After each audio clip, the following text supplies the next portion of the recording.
Cold open. Syria, 2019. The night smelled like diesel and death. Captain Maya Reeves crouched in the shell of what used to be a school, her fingers dancing across a laptop keyboard. 24 years old, 5'4", dark brown hair pulled tight against her skull. Outside, the Syrian desert stretched into darkness, broken only by the distant glow of fires that had been burning for 3 years. She worked the encryption like a surgeon works a scalpel, precise, methodical, no wasted movement. Beside her, Sergeant Natalie Crawford checked her rifle for the third time.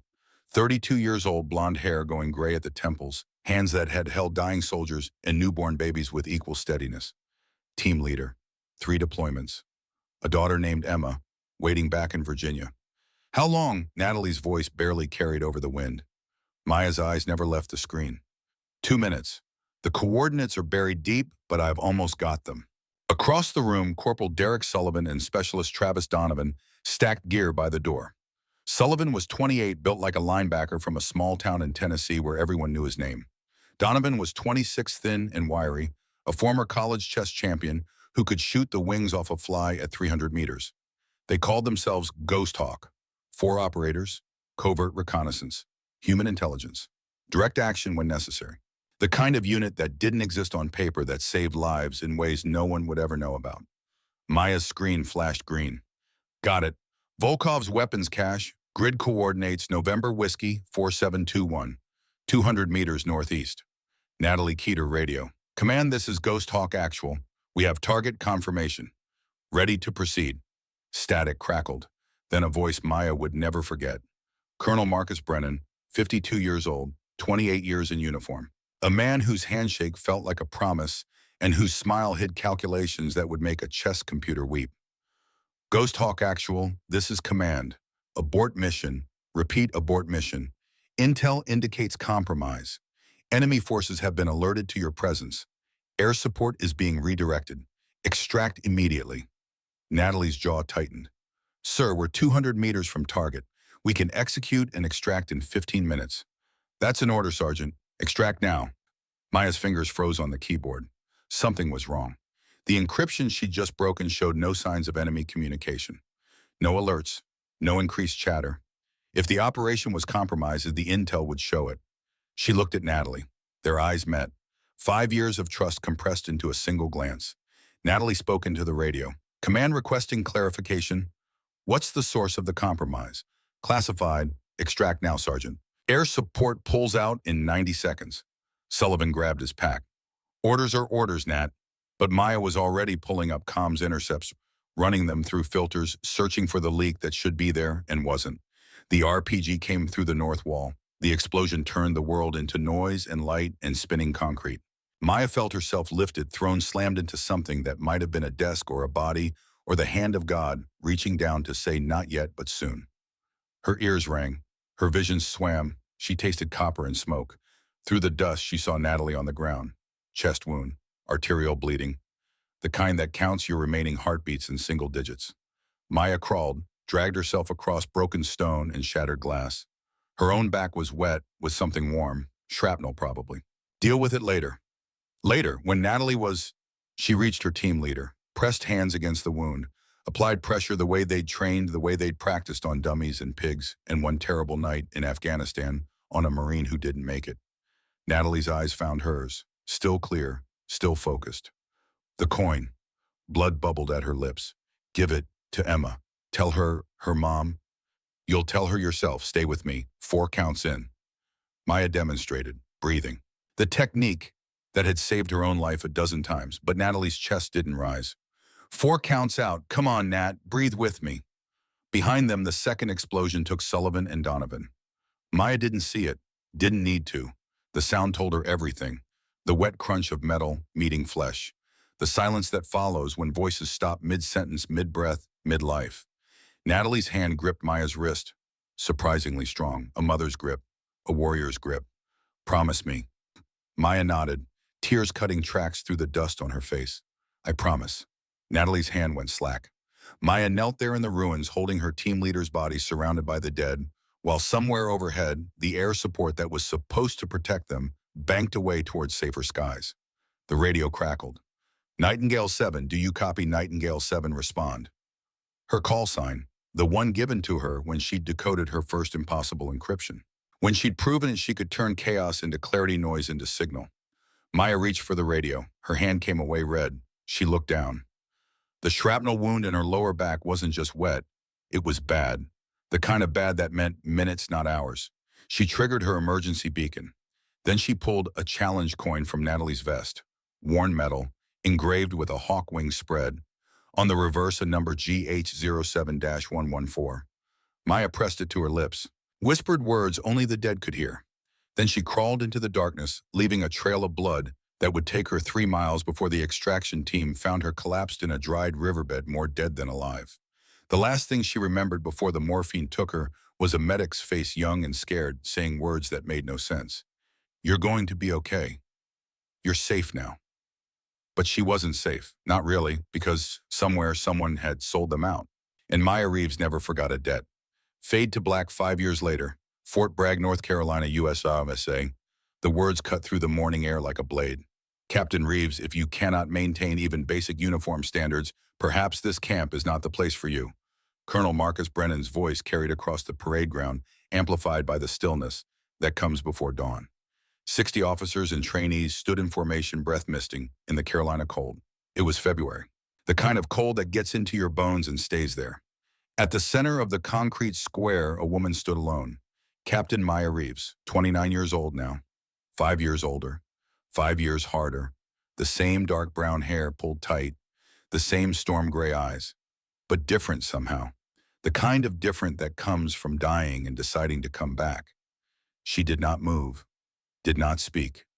The only sign of life was the subtle rise and fall of her chest. 4 counts in, 4 counts out. 4 counts hold. Repeat. The breathing technique that had kept her alive in a Syrian desert. That had kept her sane through 18 months of rehabilitation. That had kept her focused through 3 reconstructive surgeries that changed her face just enough that old enemies wouldn't recognize her.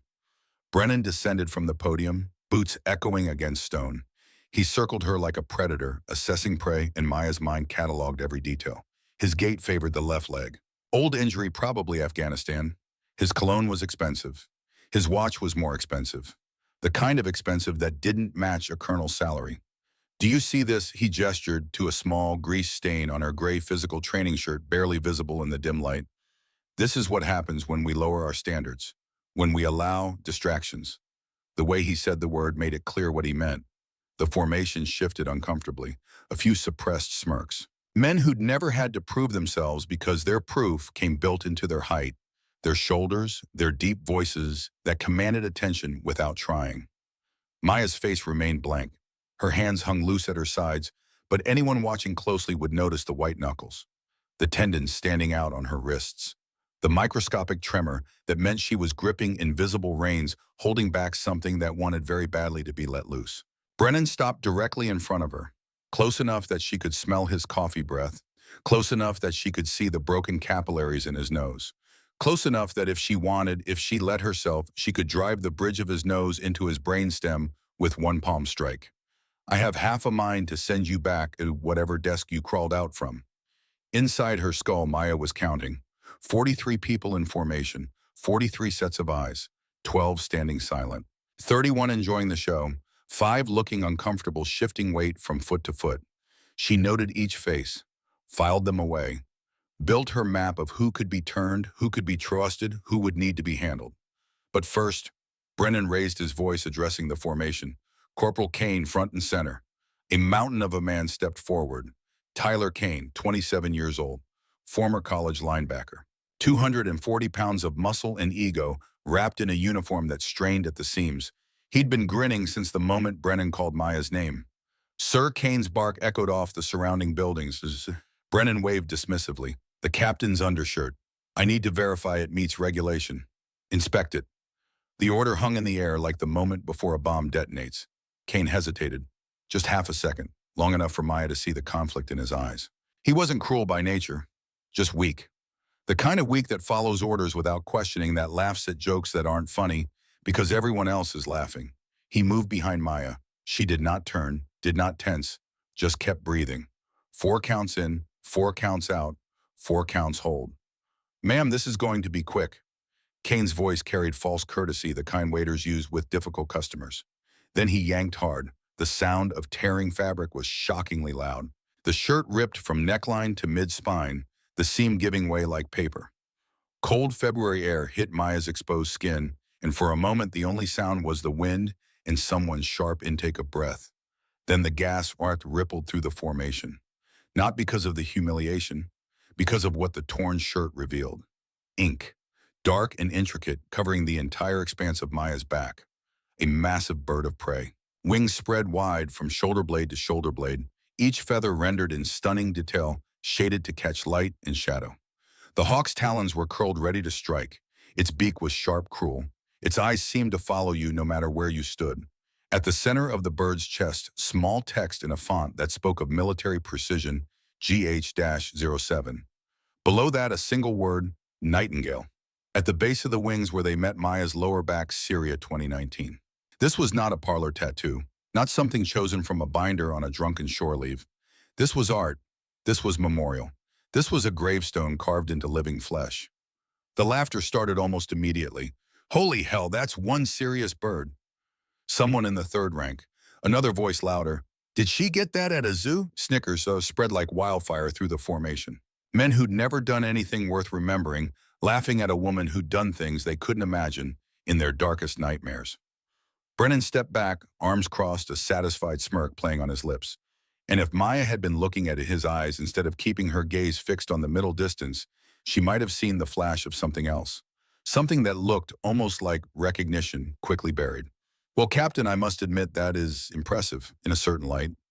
He tilted his head mockingly. Tell me, how much did that masterpiece cost? More than your signing bonus, I'd wager. More laughter. The kind that feeds on itself, growing louder because everyone wants to be part of the joke, part of the group, part of anything except standing alone. Maya had not moved. Her back was fully exposed now, the torn shirt hanging off her shoulders like rags.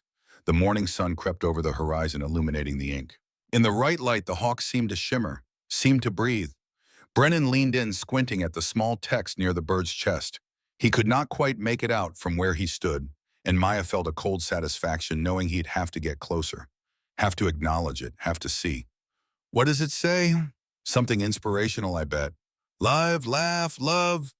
The crowd roared. Men bent double, slapping their knees, tears streaming down faces that had never known real fear. Kane, still holding the torn fabric, grinned wide. Looks like one of those wannabe operator tattoos, sir. You know the kind. People get them when they watch too many action movies. Brennan nodded sagely, playing to his audience. Ah, yes, the I wish I was a warrior special. I've seen a dozen of these, usually accompanied by a CrossFit membership in a lifted truck. He turned to address the formation, spreading his arms like a prophet delivering commandments. Let this be a lesson. You can dress yourself up, you can ink yourself from head to toe, but you cannot fake what matters. Competence, experience, respect. He looked back at Maya, and for just a moment their eyes met. And in that moment something passed between them. A spark of recognition, a flicker of understanding that this was not what it seemed. Then Brennan's mask slid back into place. Get yourself a new shirt, Captain, and next time try covering that artwork.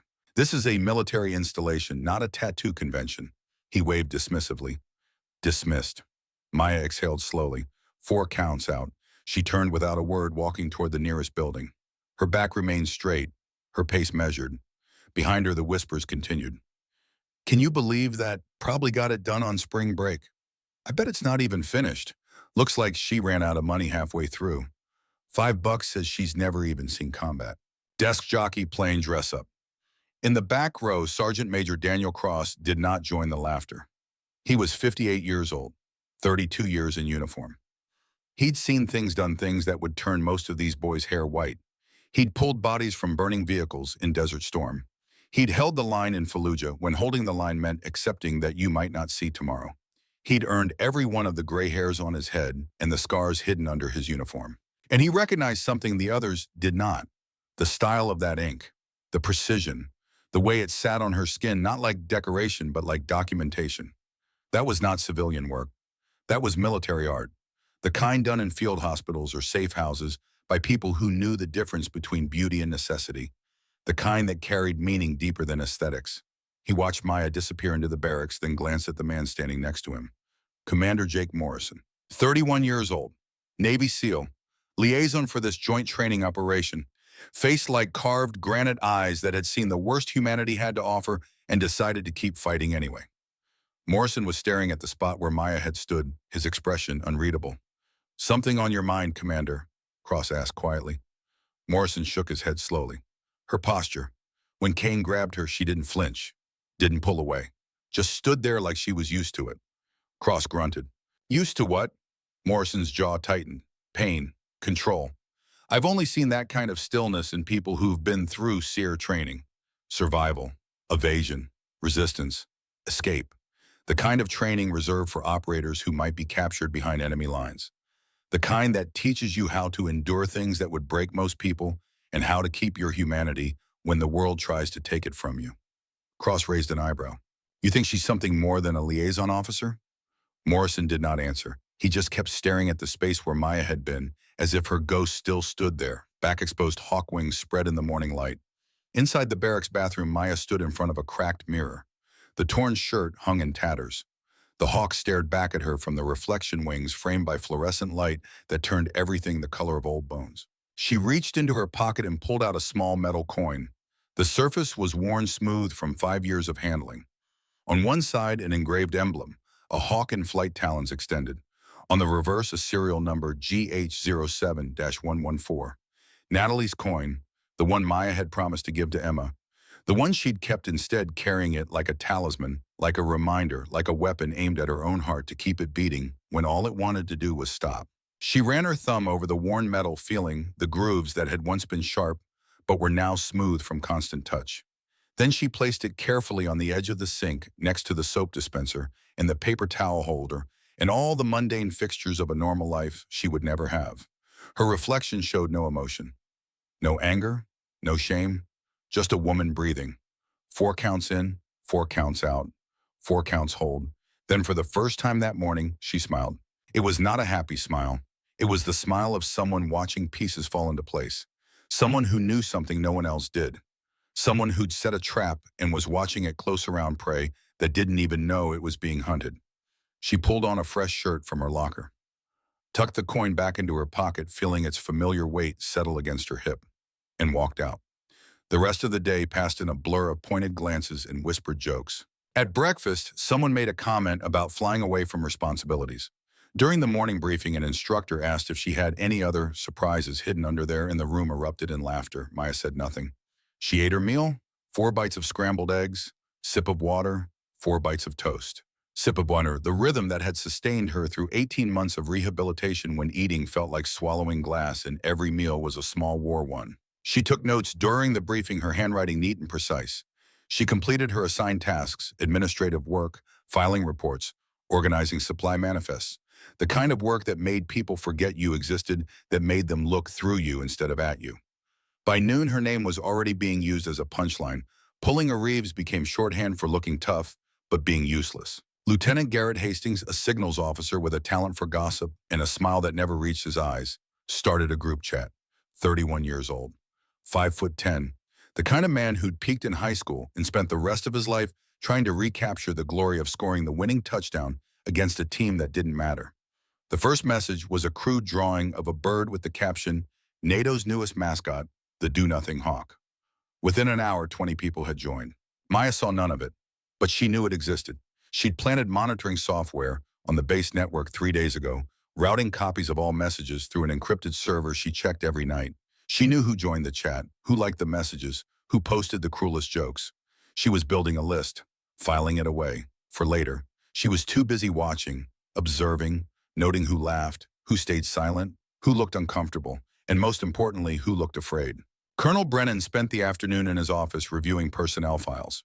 He paused on Maya's folder pulled from the stack with the casual precision of a man who'd looked at it many times before, but wanted to make sure nothing had changed. The photo showed a woman who looked almost like the one standing on the parade ground this morning.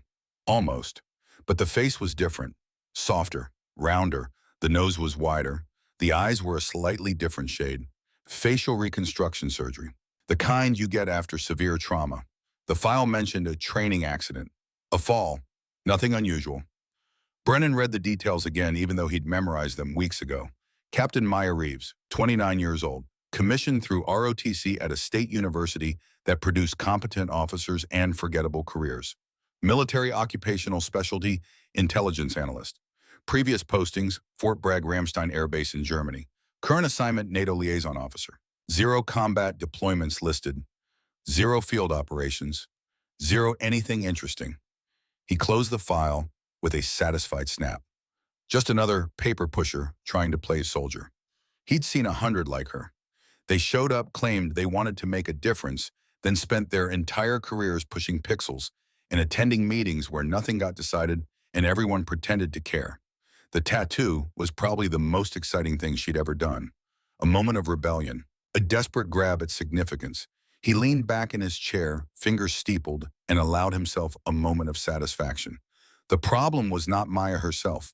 The problem was what she represented, a crack in the system, a reminder that standards were slipping, that the military was becoming something soft and accommodating instead of the hard, sharp blade it was supposed to be. And Brennan could not afford cracks. Not now, not with the audit coming. Not with certain financial irregularities that needed to stay buried. Better to remove the distraction early. Make an example. Show everyone that competence mattered more than appearance, more than good intentions, more than any amount of ink you could carve into your skin.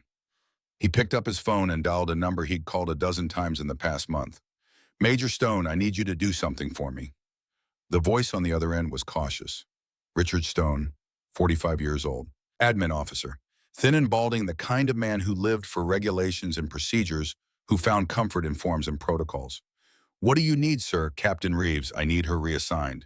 Tomorrow morning, CQB, drill in the kill house. Live fire exercise. A pause. Stone was smart enough to know this was unusual, but not brave enough to question it. Sir, her file doesn't show any advanced weapons training. Putting her in a CQB scenario could be exactly what we need. Either she rises to the challenge and proves she belongs here, or she fails spectacularly, and we have grounds to reassign her to a desk where she can't distract my operators. Brennan's voice hardened. Make it happen, Major. Yes, sir. The line went dead. Brennan set the phone down and looked at Maya's file one more time. At the photo that didn't quite match the woman he'd seen this morning. At the deployment history that was too clean, too empty. Something nagged at him. Something he couldn't quite place. Like a word on the tip of his tongue or a face half remembered from a dream. He shook it off. Paranoia. The curse of getting old, of seeing conspiracies where there were only coincidences. Maya Reeves was nobody, a liaison officer, a paper pusher with a fancy tattoo and delusions of significance.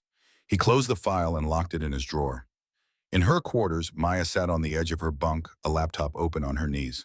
The screen showed a live feed from the bug she'd planted in Brennan's office 3 days ago, disguised as a firmware update on his desk phone. The audio was crystal clear. She listened to him assign her to the CQB drill, listened to Stone's hesitation, listened to Brennan's voice harden with the authority of a man who'd never been seriously challenged. When the call ended, she closed the laptop and pulled out a small notebook. The page was filled with neat handwriting. Observations. Patterns. The building blocks of a case that would burn Brennan's career to ash. She added a new entry day 1. Brennan response predictable. Kane follower not leader. Capacity for redemption uncertain. Hastings instigator, enjoys cruelty, recommend monitoring. Cross/Morrison experienced, observant. Potential threats or assets. Status undetermined. Below that a timeline. Phase 1, establish cover. Make them underestimate. Complete. Phase 2, gather evidence. Provoke escalation. In progress. Phase 3, spring trap. Achieve justice. Pending. She closed the notebook and slid it under her mattress where it joined a flash drive containing encrypted recordings of every conversation she'd had since arriving at Fort Bragg. Every order, every interaction, every piece of the puzzle she was building. Maya stood and walked to the window. Outside the base was settling into evening routine. Soldiers heading to the mess hall. Officers returning to quarters. The machinery of military life grinding forward like it always did, like it always would. She pressed her hand against the glass, feeling the cold seep through. Somewhere out there, Brennan was congratulating himself on handling a minor annoyance. Somewhere, Kane was laughing with his buddies about the crazy captain with the bird tattoo. Somewhere, Hastings was crafting another cruel joke for his group chat. And somewhere, 3 people she'd loved were dead because a man decided their lives were worth less than $200,000. Maya's reflection stared back at her from the window. Dark eyes, hard mouth, the face of someone who'd died and come back with a purpose that burned hotter than any fire. She pulled Natalie's coin from her pocket, held it up to the light. "For you, Nat," she whispered to the empty room. "For Derek, for Travis. Phase 1 complete. Phase 2 begins tomorrow." She set the coin on her nightstand next to a photo she'd never shown anyone. 4 people in desert camouflage, arms around each other's shoulders, smiling at something off camera. Before everything went wrong. Before the betrayal. Before the explosion that killed 3 and turned 1 into a ghost. Maya lay down on her bunk, fully clothed. She'd learned to sleep in her uniform. To be ready at any moment. To never let her guard down long enough for nightmares to find her. But tonight the nightmares came anyway. Natalie's face, Derek's laugh, Travis's terrible jokes, the explosion, the blood, the radio crackling with Brennan's voice smooth and calm and so goddamn sure of himself. Maya's eyes snapped open, her heart hammered against her ribs. She forced herself to breathe. 4 counts in, 4 counts out, 4 counts, hold. The ceiling fan spun slowly above her, casting shadows that looked like wings. Tomorrow would bring the CQB drill. Brennan's first real test, the beginning of his realization that he'd made a terrible mistake. Maya smiled in the darkness. Let him test her. Let him push her. Let him think he was in control. She'd been dead for 5 years. She had nothing left to lose and everything to prove. The hawk was patient. The hawk could wait. But when it struck, it would be with talons that never missed their mark. Outside her window, the last light faded from the sky, and Fort Bragg settled into darkness. Somewhere in that darkness, a trap was closing, and the prey had no idea it was already caught. The range officer's voice still echoed in Morrison's head as he walked back to his quarters. 47 seconds, new facility record. He'd watched the footage 3 times. Watched Maya move through the kill house like water flowing downhill, every action precise and inevitable. Watched her compensate for sabotaged equipment without hesitation. Watched her shoot with the kind of accuracy that came from muscle memory built over years, not weekends. Morrison knew what that looked like. He'd trained with the best shooters in the SEAL community. He'd watched Delta operators run kill houses. He knew the difference between someone who'd practiced and someone who'd survived. Maya Reeves had survived. The question was, survived what? His quarters were small, Spartan, a bed, a desk, a laptop. The walls were bare except for a single photo his SEAL team from his first deployment. Young faces. Some of them weren't young anymore.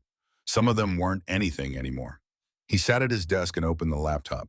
The classified personnel database loaded slowly, security protocols checking and double-checking his credentials.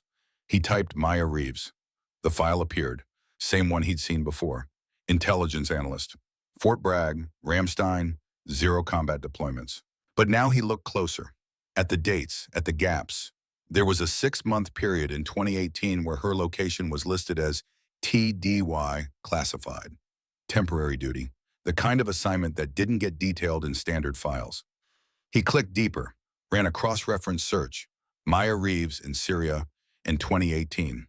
The system churned, then returned a single result. Civilian contractor, identity redacted, medical certification, Arabic language qualified. Assigned to convoy security detail. November 2018.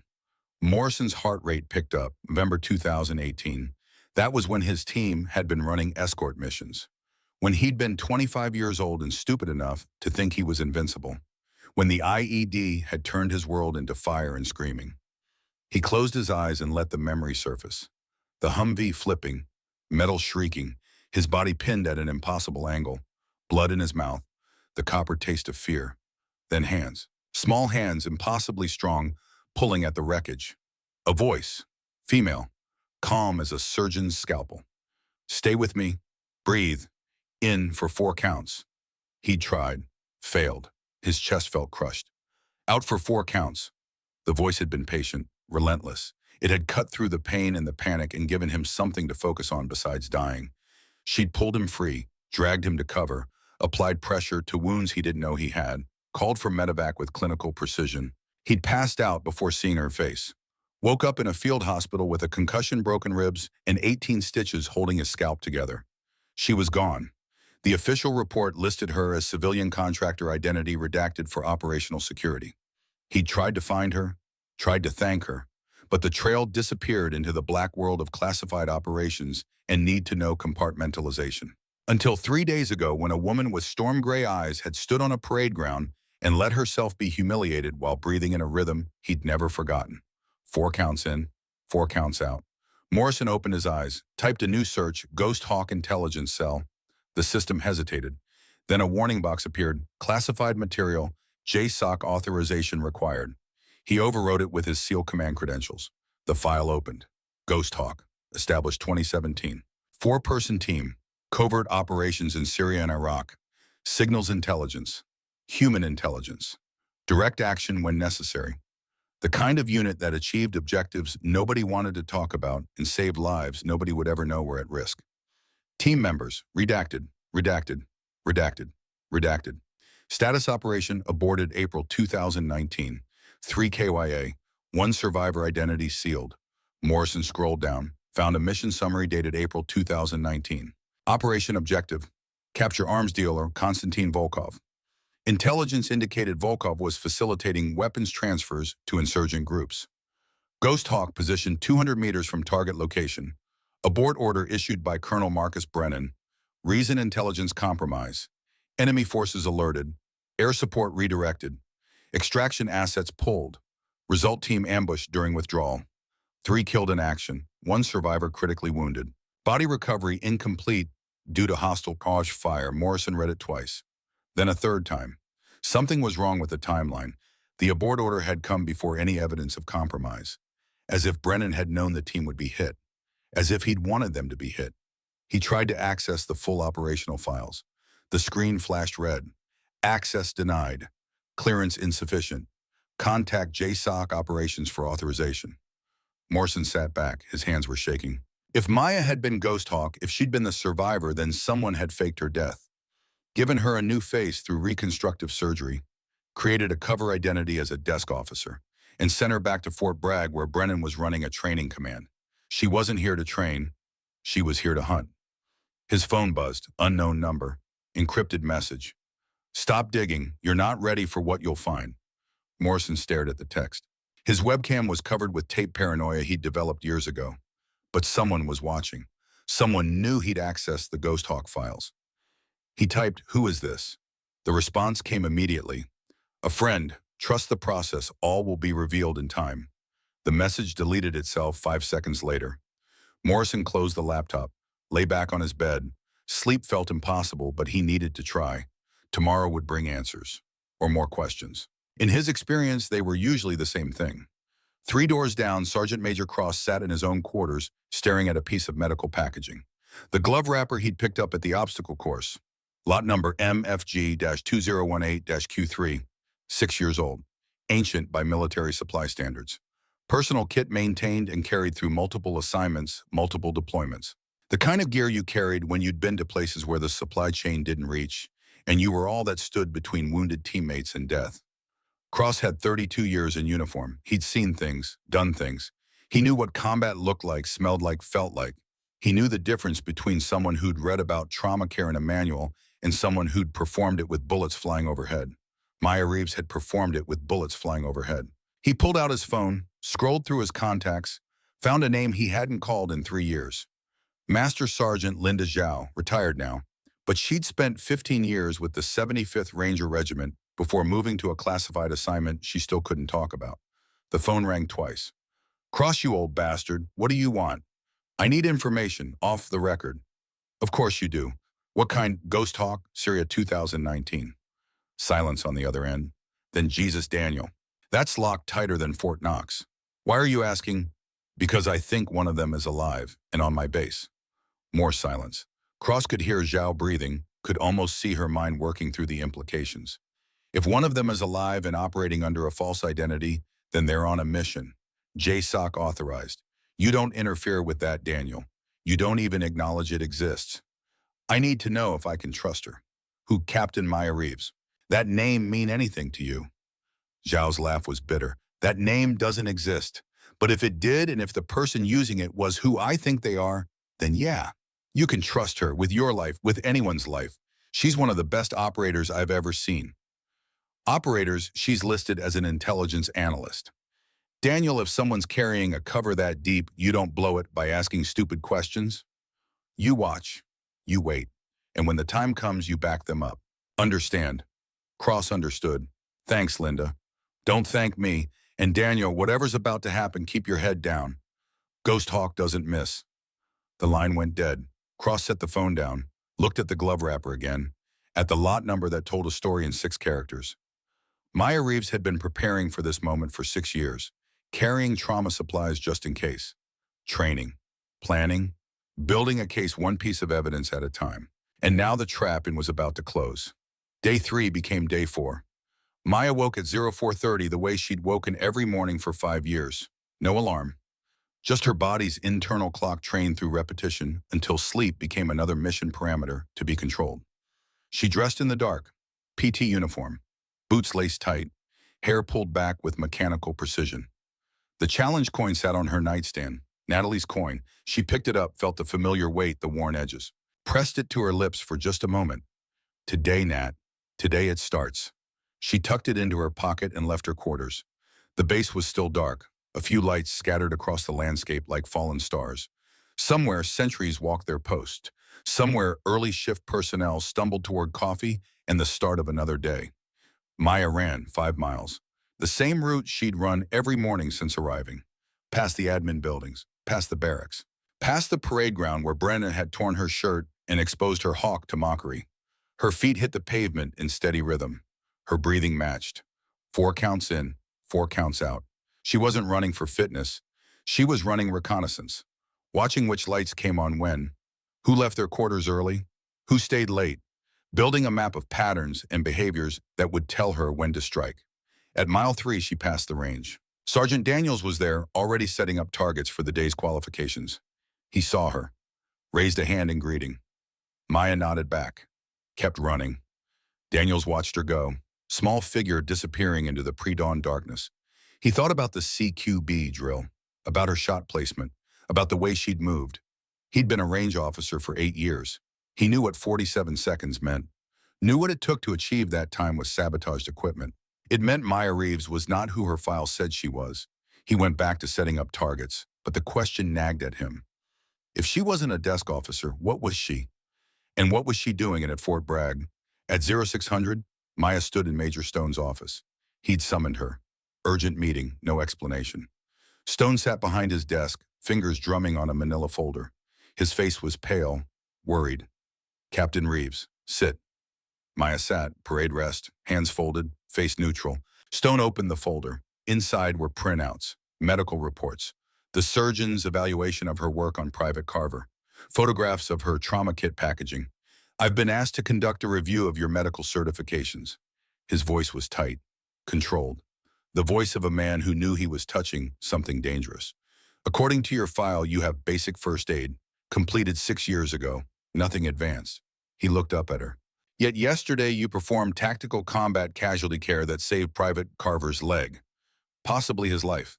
The surgeon who treated him said your work was graduate level, better than most combat medics. Maya said nothing. So I need you to explain something to me, Captain. Where did you learn CCC? Where did you learn to pack a wound like that?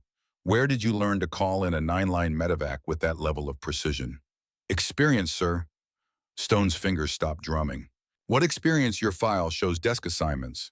No field time, no combat deployments. So where exactly did you gain this experience? Maya held his gaze. Let the silence build. Let him see that she wasn't going to give him what he wanted. Sometimes people learn skills outside official channels, sir. That's not an answer. It's the only answer I can give. Stone stared at her for a long moment. Then he closed the folder.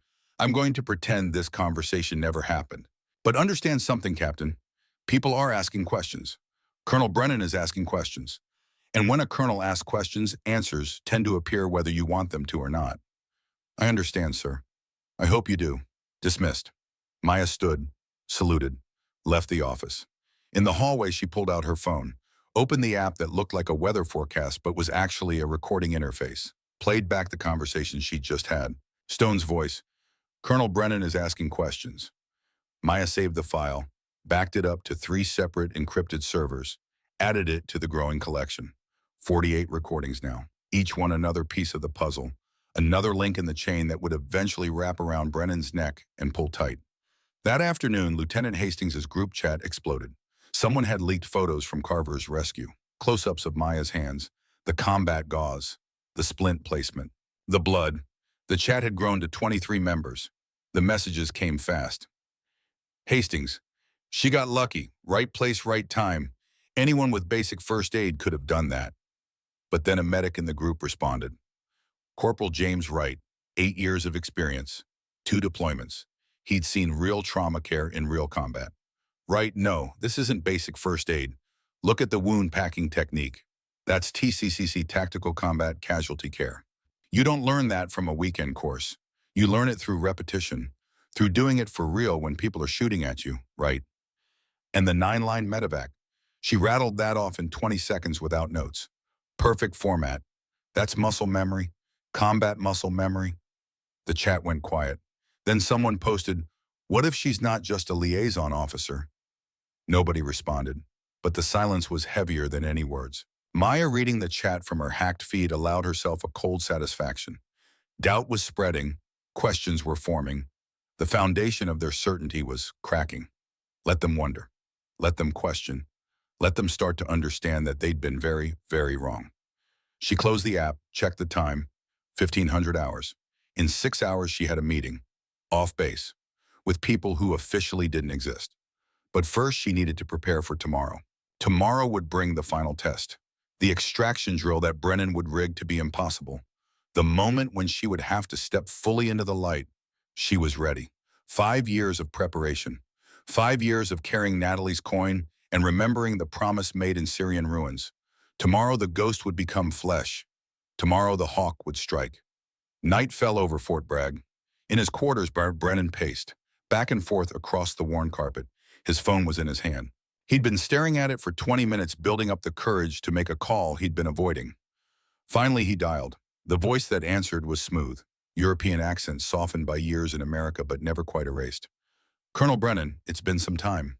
I need your help." A pause. "Of course you do. You wouldn't call otherwise. What's the problem?"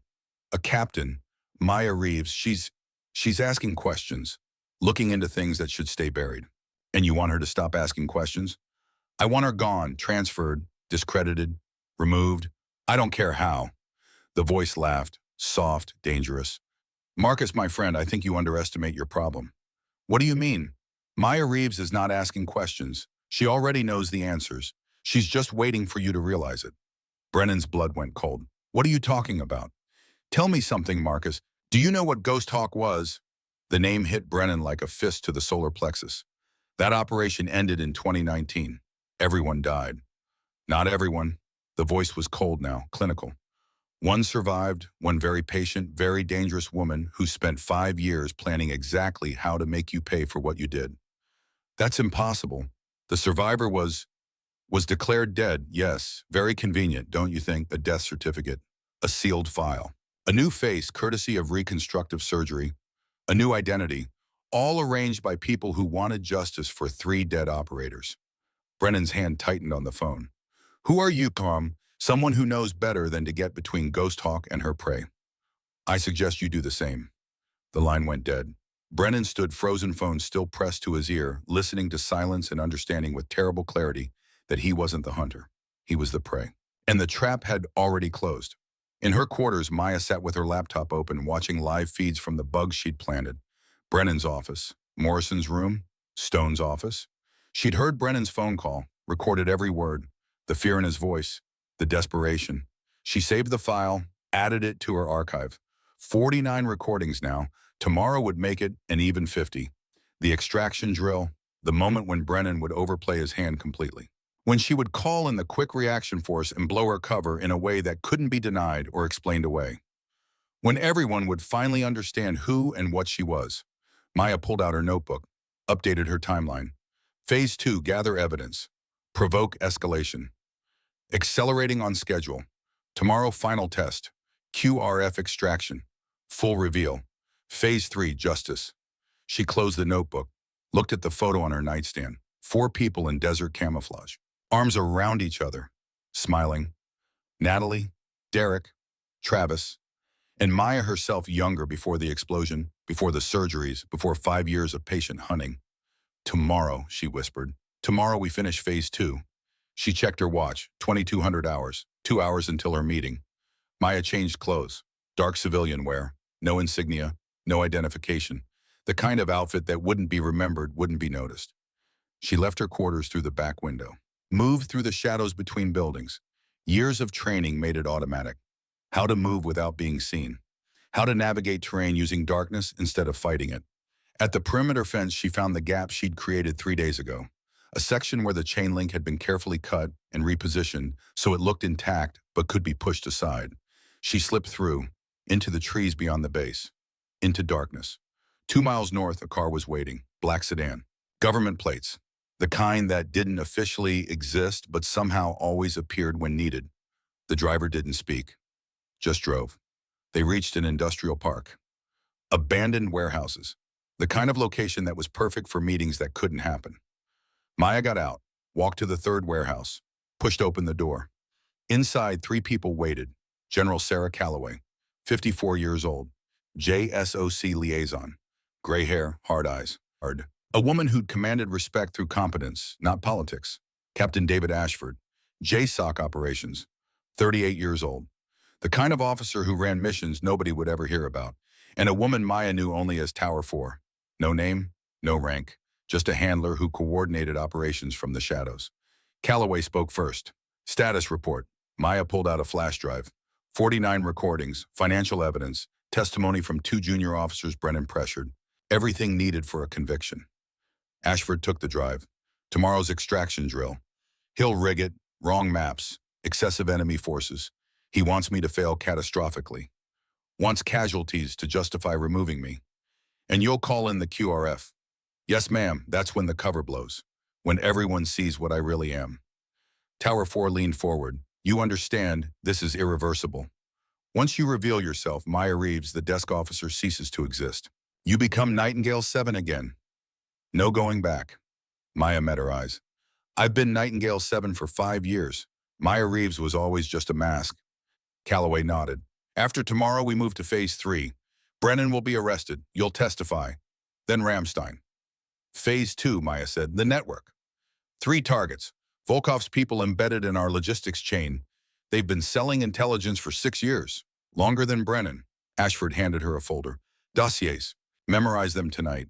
Destroy them before you return to base.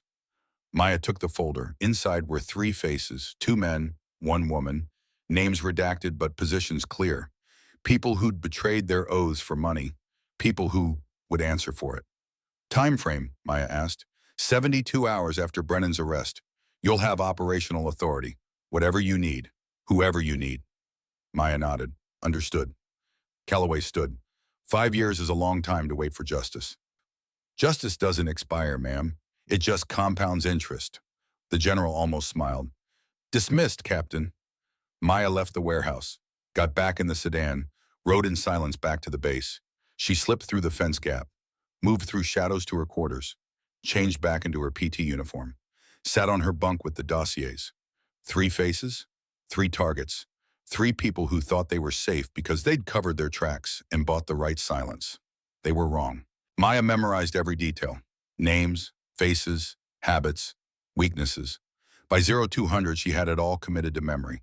She burned the dossiers in her sink, washed the ash down the drain, eliminated the evidence.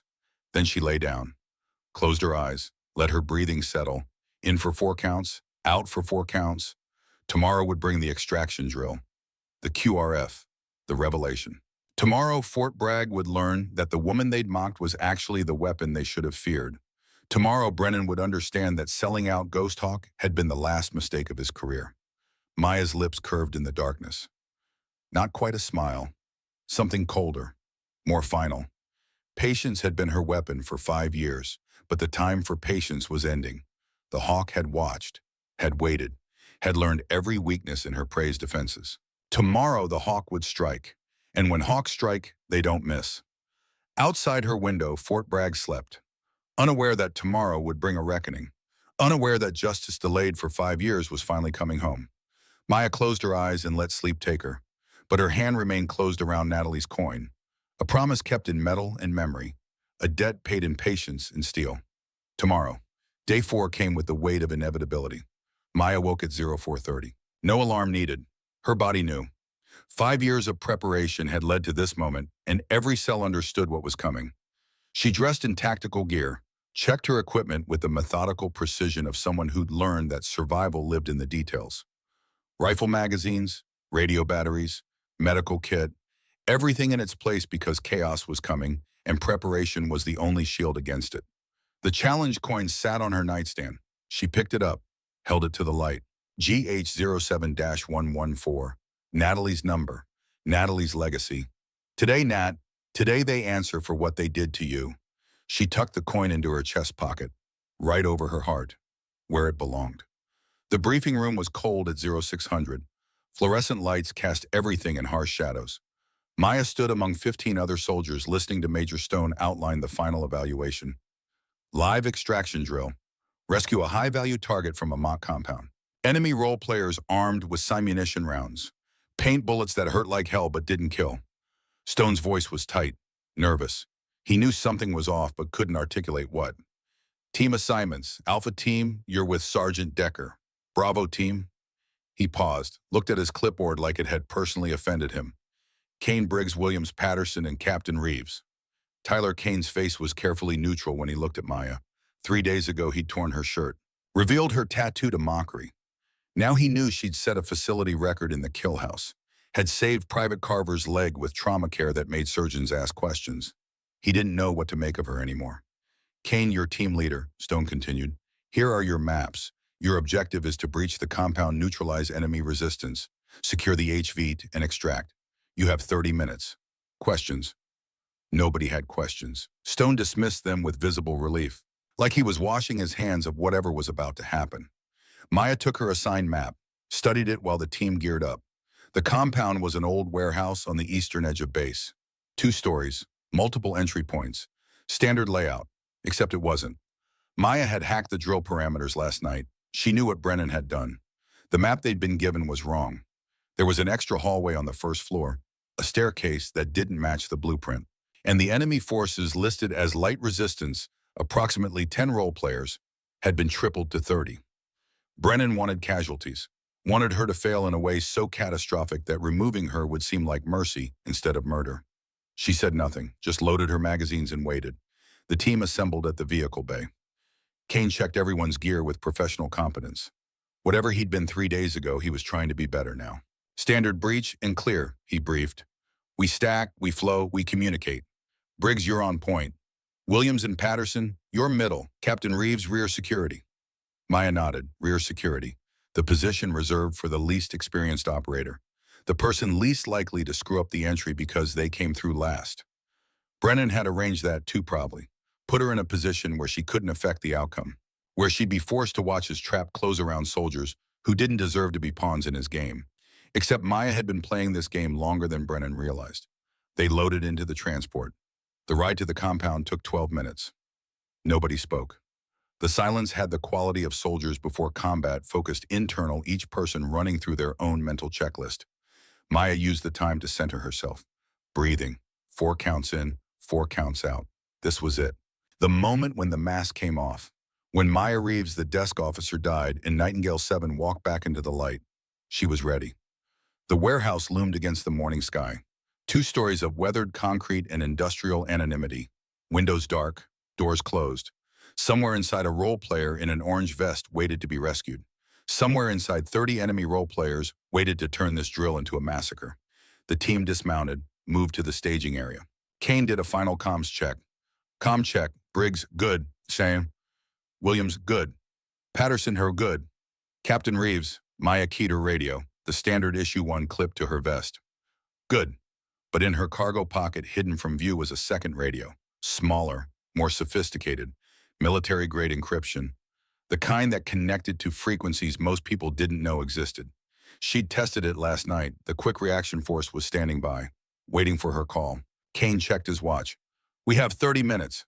Stack up. They moved to the main entrance. Briggs took point. Williams and Patterson stacked behind him. Maya took the rear. Kane raised his hand, counted down with his fingers. 3, 2, 1. The door breached. Smoke grenades deployed.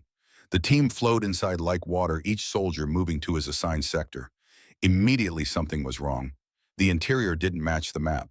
There was a hallway running north-south that shouldn't exist. A staircase on the western wall instead of the eastern. The geometry was all wrong. Kane's voice came tight over the radio. Map's wrong. Adjust and adapt. Briggs, take point on the corridor. Everyone else stay tight. They moved deeper into the compound. Room 1 was clear, empty, dust motes floating in the dim light filtering through dirty windows. Room 2 had 2 enemy role players. They engaged as soon as the team entered. Simunition rounds cracked through the air. Paint splattered. Briggs and Williams returned fire. Both enemies went down, paint marking them as casualties. Clear left. Clear right. They stacked up for room 3. That's when Brennan's trap sprung completely. The door opened, the team flowed through, and suddenly they were in a kill box. Enemy role players everywhere. 6, 8, 10, pouring out of doorways that didn't exist on the map. Appearing from behind cover positions that shouldn't have been there. Paint rounds filled the air like a swarm of angry hornets. Williams took 3 hits to the chest. Dead. Patterson caught 4 rounds to the back. Dead. Briggs ran dry. I'm out! I'm out! An enemy role player appeared from a side corridor, point-blank range. Briggs couldn't reload fast enough. Maya moved, not forward, lateral, 2 steps to the right, creating an angle. Her rifle came up smooth, 1 shot. The enemy role player went down. But more appeared. Way more. 12, 15, 20. Kane was calling for withdrawal, but there was nowhere to withdraw to. They were surrounded, outnumbered 3-1. And the drill rules meant they couldn't just surrender. This was a scenario designed to push them to absolute failure. Briggs took paint rounds to the shoulder. Wounded, his rifle clattered to the floor. Kane's voice was ragged. Captain, we're done. We need to call this. We need to. Maya assessed the situation in the space between heartbeats. 2 soldiers left standing. 20+ enemies. No cover, no ammunition, no way out except the one she prepared for. The moment of choice. Maintain cover or complete the mission. She'd known this moment would come, had planned for it, had accepted that revealing herself would burn every bridge back to the life she'd built over 5 years. But Natalie was dead, Derek was dead, Travis was dead, and the man who'd killed them thought he'd gotten away with it. Maya reached into her cargo pocket, pulled out the secondary radio. Her voice changed. The submissive desk officer vanished like smoke. What emerged was something colder, harder. The voice of an operator who'd done things in dark places and carried the weight without breaking. Nighthawk 7 to Overwatch. Request immediate extract. Grid November Whiskey 4721. 5 personnel, 1 HVT. Authenticate Tango Hotel November. The warehouse went silent. Enemy role players froze, confused by the sudden shift in reality. This wasn't part of the drill. This wasn't in their briefing. Kane stared at Maya. What the hell did you just... The radio crackled. A male voice. Calm, professional. The voice of someone who'd been waiting for this call. Nighthawk 7 authentication confirmed. QRF inbound. ETA 2 minutes. Maya saved her rifle. Moved to cover. Her entire posture had changed. Shoulders squared, head up, eyes scanning sectors with the automatic precision of someone who'd done this 1,000 times in places where mistakes became funerals. This wasn't a desk officer anymore.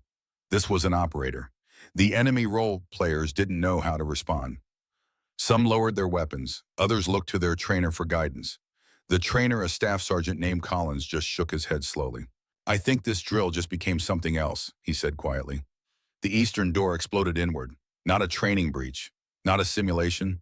Real operators executing a real extraction. 4 men in full tactical gear. No unit markings.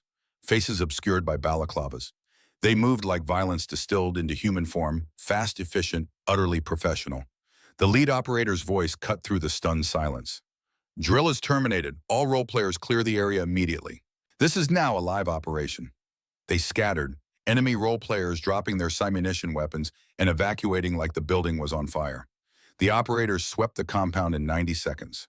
Found the HVT, a confused private who'd been told to wait in the orange vest and was now being extracted by what looked like Tier 1 assets.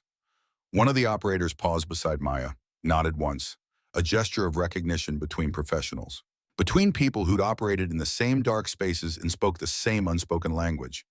Then they were gone, disappeared as quickly as they'd appeared, taking the HVT with them. Total time 90 seconds. The warehouse fell silent. Kane stood in the middle of the room, his rifle hanging loose, his face struggling to process what had just happened. Captain Reeves, what the fuck was that? Briggs, covered in paint and shock, whispered, did we just get rescued by actual special forces? Maya holstered her sidearm. For the first time since arriving at Fort Bragg, she looked directly at her team. Not down, not away. Direct eye contact. The gaze of someone who'd commanded in places where authority came from competence, not rank. We need to debrief. Now, move. It wasn't a suggestion. It wasn't a request. It was an order. They moved. The command center had gone into full lockdown by the time Maya's team arrived. Armed guards at the entrance, biometric scanners, the kind of security that didn't appear for training exercises. Commander Morrison met them at the door. His face was unreadable, but his eyes tracked Maya with the focused intensity of someone who'd finally found the missing piece to a puzzle that had been bothering him for days. Captain Reeves, your team can wait in the briefing room. You're coming with me. Maya nodded, turned to Kane. You did good work today. All of you. Kane opened his mouth, closed it, nodded. Morrison led Maya through corridors that became progressively more secure, more isolated. The kind of spaces where conversations happen that would never appear in official records. They reached a room Maya hadn't seen before. Heavy door, no windows. Inside, 3 people waited. Sergeant Major Cross standing against the back wall, arms crossed. General Sarah Calloway seated at the head of a conference table, gray hair pulled back, eyes that had seen too much and remembered all of it. And Colonel Marcus Brennan standing near the monitors, his face pale, his hands shaking slightly. He saw Maya, and something in his expression crumbled. Recognition, fear, the terrible understanding that he'd been outplayed. Calloway spoke first. Her voice was calm, almost gentle, the way surgeons speak when they're about to cut deep. Colonel Brennan, are you familiar with the Ghost Hawk intelligence cell? Brennan's jaw worked. Vaguely. That operation ended in 2019. Syria theater. Everyone died. Aborted, Calloway corrected. The operation was aborted. There's a difference. She gestured to Maya. Captain Reeves, or should I say Nightingale 7. Would you like to explain to Colonel Brennan exactly who you are? Maya met Brennan's eyes, held his gaze. Let him see past the surgical changes to the woman he'd left bleeding in a Syrian schoolhouse 5 years ago. Hello, Marcus. It's been a long time. The color drained from Brennan's face completely. You're supposed to be dead. The report said what it needed to say. Maya's voice was ice wrapped in silk. Presumed dead following extraction failure. Body not recovered. Very convenient for someone who wanted to disappear. Very convenient for someone who needed time to build a case. Morrison stepped forward. I accessed your Ghost Hawk file yesterday, found the operation summary from April 2019. The abort order you issued 48 hours before the team was supposed to capture Konstantin Volkov. Calloway pulled up a document on the main screen. The abort order claimed intelligence compromise. Enemy forces alerted. But there's no supporting documentation. No source data. No evidence the operation was actually blown. Brennan found his voice. It came out rough, desperate. My sources were confidential, classified. I wasn't required to disclose. Your sources were paid, Cross said quietly. He laid a document on the table. Financial records, bank transfers, the kind of evidence that ended careers and started trials. April 10th, 2019. 2 days before your abort order. A shell company registered in your wife's maiden name received a deposit of $200,000. Origin, a holding company linked to Konstantin Volkov's network. Cross laid down another document. The transfer code matches 3 other deposits made to officers later convicted of corruption. Same network, same pattern, same buyer. Brennan's legs seemed to give out. He sagged against the wall. That doesn't prove. It proves you were on Volkov's payroll, Calloway said. It proves you aborted the Ghost Hawk operation to protect an arms dealer. It proves 3 American soldiers died because you valued money over their lives. Maya stepped forward, close enough to Brennan that he could see every detail of her face. The face he hadn't recognized because reconstructive surgery had changed just enough. Sergeant Natalie Crawford, Corporal Derek Sullivan, Specialist Travis Donovan. Say their names. Brennan's mouth opened, closed. No sound came out. Say their names, Maya repeated. Harder now. The voice of someone who'd carried 3 ghosts for 5 years and was finally making the living answer for the dead. I, I didn't mean for them to die. I just needed the operation delayed. Volkov promised me it would just be a postponement. You sold us out. Maya's voice could have cut glass. You took money from an arms dealer and you sold out your own people. And when we were ambushed, when we called for air support, you pulled it. You redirected the extraction assets. You left us to die. She pulled the challenge coin from her pocket. Natalie's coin, held it up so Brennan could see. Natalie Crawford gave this to me with her last breath. She asked me to give it to her daughter Emma, to tell Emma that her mother died serving her country. Maya's hand closed around the coin, but I couldn't give it to Emma. Because how do you tell a 10-year-old girl that her mother didn't die serving her country, that her mother died because a colonel sold her life for $200,000? Brennan's face crumpled. I didn't know they'd kill anyone. Volkov said, Volkov is an arms dealer, Morrison said flatly. What did you think he'd do? Calloway stood. Colonel Marcus Brennan, you are hereby relieved of command pending investigation for treason, corruption, and conspiracy in the deaths of 3 United States service members. Military police are waiting outside. You will surrender your credentials and accompany them to detention. Brennan looked around wildly, at Morrison, at Cross, at Maya, looking for something, understanding, mercy, a way out that didn't exist. If you arrest me, people will ask questions. They'll dig into classified operations. They'll expose nothing, Calloway said coldly. This investigation has been authorized at the highest levels. JSOC has been building this case for 5 years. We have 49 recorded conversations. We have financial records. We have testimony from 2 other officers you pressured. We have everything we need to bury you. Maya pulled out a small digital recorder. Press play. Brennan's voice filled the room. Clear, unmistakable. Captain Reeves needs to go. I don't care how. Reassign her, fail her, make her life miserable until she requests transfer. Just get her out of my camp. Major Stone's voice. Sir, why the urgency? Brennan again. Because if she stays, people will start asking questions, and I can't afford questions right now. The recording stopped. That conversation took place 4 days ago, Maya said, shortly after I arrived. You panicked, Marcus. You recognized something about me even if you couldn't quite place it. Some instinct told you I was dangerous, so you tried to destroy me. She held up the recorder. I've been recording everything since I arrived. Every order, every sabotage attempt, every act of harassment. I let you humiliate me, let you tear my shirt, let you set me up to fail.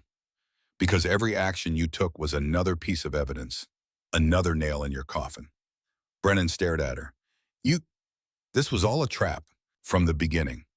From the beginning, Maya confirmed. I came here to hunt you, Marcus. I just had to wait for you to show me who you really were. The door opened. 2 military police officers entered, handcuffs ready. Brennan looked at them, at the handcuffs, at his career dissolving like salt in water. This is a mistake. I'm a colonel, 28 years of service. You can't. I can, Calloway said. And I am. Take him. The MPS moved forward. And Brennan tried to pull away, but there was nowhere to go.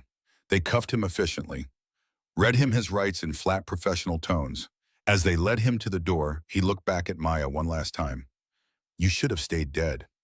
Maya's voice was quiet, final. So should you. They took him away. The door closed. Silence filled the command center like water filling a grave. Cross exhaled slowly. Well, that happened. Morrison was staring at Maya. Syria, 2018, the convoy attack. You pulled me out of that Humvee. It wasn't a question, but Maya nodded anyway. You told me to breathe. 4 counts in, 4 counts out. I never forgot that voice. Never forgot what you did. You were 25, Maya said. Too young to die because someone sold our route to the enemy. Morrison's throat worked. I tried to find you, to thank you, but the trail went cold. Because I was declared dead a year later. Because JSOC gave me a new face and a new mission. Find out who sold out Ghost Hawk and make them answer for it. 5 years, Morrison said quietly. You spent 5 years hunting him. Justice doesn't expire, Commander. It just compounds interest. Calloway cleared her throat. Captain Reeves, your cover is now completely blown. Maya Reeves, the desk officer, no longer exists. You're Nightingale 7 again. Officially and permanently. Maya nodded. She'd known this was coming, had accepted it. We have a briefing room prepared. There are some people who want to see you. They moved to a larger room. Inside, Tyler Kane and Garrett Hastings stood waiting. Both looked uncomfortable. Kane's face was pale. Hastings couldn't meet Maya's eyes. Kane spoke first. Captain Reeves, I owe you an apology for what I did, how I treated you. He gestured to his uniform, to the shirt that mirrored the one he'd torn days ago. I humiliated you in front of everyone. I was following orders, but that's not an excuse. I should have questioned, should have refused. I'm sorry. Maya studied him, saw genuine remorse there, genuine shame. You were a tool, Kane. Brennan was the hand wielding you. The question is whether you've learned from this, whether you'll question the next order that doesn't sit right. I will, ma'am. I swear I will. Hastings stepped forward. I started that group chat, made those jokes. I was cruel because it was easy, because everyone else was doing that. That's not a reason. That's not even an excuse. I'm sorry. He pulled out his phone. I've unlocked Brennan's encrypted emails from the server, communications with Stone, with others, coordinating how to make you fail. It's all documented, all backed up, if you need it for the case. Maya took the phone, glanced at the emails, added one more piece to the mountain of evidence. Thank you, Lieutenant. For what it's worth, you could have stayed silent. The fact that you came forward means something. She handed the phone back. You both have a choice now. You can let this define you as the people who mocked someone you didn't understand, or you can let it teach you to look deeper, to question your assumptions, to remember that everyone you meet is carrying burdens you can't see. Kane nodded. We'll do better, ma'am. See that you do. They left. The door closed behind them. Calloway pulled up a chair. There's something else we need to discuss. Your testimony. When's the trial? 6 weeks. Closed military tribunal. Your identity will remain sealed, but you'll need to testify in person. Brennan's lawyers will try to tear you apart. They'll claim you're biased, that you manipulated the investigation, that your recordings were obtained illegally. Let them try, Maya said. I have 49 recordings, financial evidence, testimony from Kane and Hastings and 2 other officers Brennan pressured. The case is airtight. It is, Calloway agreed. But trials have a way of being unpredictable. Are you prepared for that? Maya thought of Natalie, of Derek, of Travis, of 5 years carrying their ghosts. I'm prepared for whatever it takes to see this through. Morrison spoke up.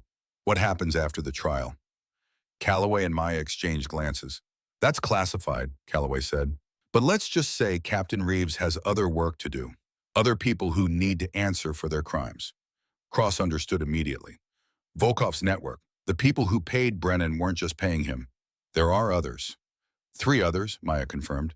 Embedded in our logistics chain. They've been selling intelligence for 6 years, longer than Brennan. Where? Morrison asked. Ramstein Air Base, Germany. When 72 hours after Brennan's arraignment. I'll have operational authority, whatever resources I need. Morrison stood. Let me come with you. You pulled me out of a burning Humvee. Let me return the favor. Maya shook her head. This is a solo operation. Too many players and the prey scatters. Then promise me something, Morrison said. When it's done, when you've burned down Volkov's entire network, take a break. Rest. Let someone else carry the weight for a while. Maya didn't promise. Couldn't promise. Because there would always be another mission, another corrupt officer, another person who valued money over lives. But she nodded. Let Morrison take it as agreement, even if they both knew it wasn't. The meeting ended, people filed out. Maya found herself alone with Cross. The old sergeant major looked at her with eyes that had seen 3 decades of war and understood things that couldn't be taught.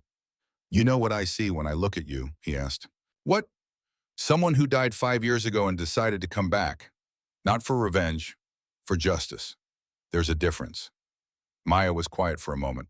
Revenge would have been putting a bullet in Brennan the moment I arrived. Justice is making him answer in a courtroom, making sure the record shows what he did, making sure it can never happen again. Cross nodded. You did good work here, Captain. Those 3 soldiers, Crawford, Sullivan, Donovan, they'd be proud. Maya's hand went to the challenge coin in her pocket. I hope so. That night, Fort Bragg was quiet. Word had spread about Brennan's arrest, about the JSOC investigation, about Captain Reeves being something far more than a desk officer. Soldiers who'd mocked her now avoided eye contact. Some looked ashamed. others confused. A few angry at themselves, at Brennan, at the situation that had made them complicit in harassment without understanding what they were really doing. Maya walked through the base one last time, past the parade ground where Brennan had torn her shirt, past the kill house where she'd set a facility record, past the obstacle course where she'd saved Liam Carver's leg. A young private approached her, female. Couldn't have been more than 20. "Captain Reeves, can I ask you something?" "Go ahead." "Is it true what they're saying, that you let everyone mock you for days, even though you could have stopped at any time?" Maya considered the question. "Yes." "Why, Maya?" "Because sometimes the only way to catch someone is to let them think they've won. Sometimes you have to endure the humiliation because the mission matters more than your pride." The private absorbed that. "I want to be like you someday, strong enough to take that kind of abuse and not break." Maya put a hand on her shoulder. "Then learn this now. Strength isn't about not breaking. It's about breaking and putting yourself back together. It's about carrying scars and choosing to keep fighting anyway. Can you do that?" "I'll try, ma'am." "That's all any of us can do." The private saluted. Maya returned it, watched the young soldier walk away with something that might have been hope in her eyes. In her quarters, Maya packed. Not much to take. She'd arrived with almost nothing, and she'd leave the same way. The clothes would stay, the tactical gear would be replaced. Everything that tied her to Maya Reeves, the desk officer, would be abandoned like a snake shedding skin. But some things came with her. Natalie's challenge coin. Always the photograph of Ghost Hawk. 4 soldiers who trusted each other absolutely. 3 of whom were dead because trust had been betrayed by someone who should have protected them. And a small notebook, filled with observations. Evidence. The map of Brennan's crimes that had led to this moment. She sat on her bunk, opened her laptop one last time. The encrypted email was waiting from Tower 4, subject line blank. She opened it. Phase 3 authorized. Ramstein Air Base, Germany. 3 targets. Eliminate network, recover funds, restore accountability. Departure 0600 Thursday. Transport arranged. Operational authority granted. Whatever you need, whoever you need. Authentication. Tango Hotel, November. 3 attachments. The first was a map of Ramstein. Key buildings highlighted, flight schedules, security rotations, the kind of intelligence that took months to gather and came from sources she didn't need to know about. The second was a dossier, 3 faces. Colonel Vincent Hargrave, 58 years old, logistics officer, 26 years of service, silver hair, soft hands. The kind of officer who'd never seen combat but had grown rich facilitating it for others. Major Diane Keller, 45 years old, contracting officer, responsible for approving supply purchases. Smart, careful. Had covered her tracks better than Brennan, but not well enough. Captain Russell Thorne, 39 years old, finance officer.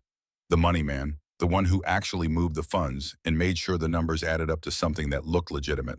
All 3 were Volkov's people. All 3 had been selling intelligence and facilitating weapons transfers for 6 years. All 3 thought they were untouchable. They were wrong. The third attachment was a single line of text in red: eliminate network, recover funds, restore accountability. Maya memorized every detail: faces, names, patterns, weaknesses. By 0200, she had it all committed to memory. She burned the printouts in her sink, washed the ash down the drain, eliminated the evidence the way she'd been trained. Then she lay down, fully clothed, ready to move at a moment's notice. Her hand closed around Natalie's coin. Phase 2 complete, Nat. 3 down, 3 to go, then we can rest. Outside her window, she saw movement. A figure standing near the perimeter fence. Watching. Waiting. Maya recognized the stance. Tower 4, her handler. Making sure everything was proceeding according to plan. The figure raised a radio, spoke into it. Maya couldn't hear the words, but she knew what they were. Hawk is active. Proceed to Phase 3. The figure turned and disappeared into darkness. Maya closed her eyes. Let sleep take her. But her dreams were filled with fire. With Syria. With Natalie's face as the light left her eyes. With promises made in blood and kept through 5 years of patient hunting. Tomorrow she would leave Fort Bragg.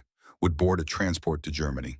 Would begin the next phase of a mission that wouldn't end until Volkov's entire network burned. Tomorrow, 3 more people would learn what Ghost Hawk had learned 5 years ago. That some debts don't expire. That justice delayed is still justice.